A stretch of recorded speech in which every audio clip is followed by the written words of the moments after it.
benim çok döngeler vardı Refik. Sinemi yar gör bu könlümden neler vardı Refik.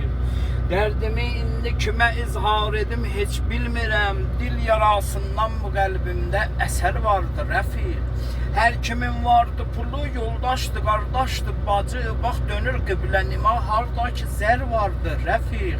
Gelmiri pulsuz işe indi inan emmen yüceyip. Doğru verde gör ne kadri dideter vardı Refik. Ottuna o kesler hemişe bak o keslerden uca az kalır defter yana.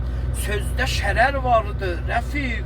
Yok dahi mehri muhabbet ne müruvvet dünyada. Çok veli bu dehrde hunin ciger vardı Refik. Hamı öz fikrindedir guya ki mehşerdi cahan. Gör ne kadar fenadet derbi der vardı Refik. Vaizin qovqa edir bak menber üstə cilvesi.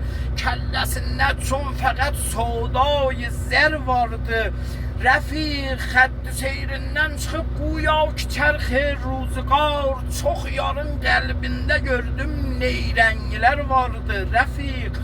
Bu vəfasız dünyada təzvir əcəb qovqa edir. Aşıqın beynində gördüm hilələr vardı Refik.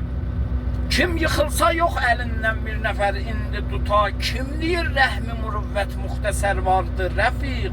Kim yıkıldı hamı istir intikam alsın fəqət. Ah ürəklərdə nə qədri kinələr vardı Refik. Dil ağızda şirin olsa hamı xoşlar söhbətin. Bəzi dildə əfli tək daim zəhər vardı Refik. Ahirət dəftər yetişdi, həmçinan söz bağıdır.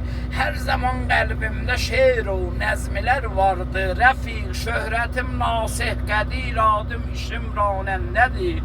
Şirin olsa sözlərim həqdən nəzər vardı Refik. Əhsən.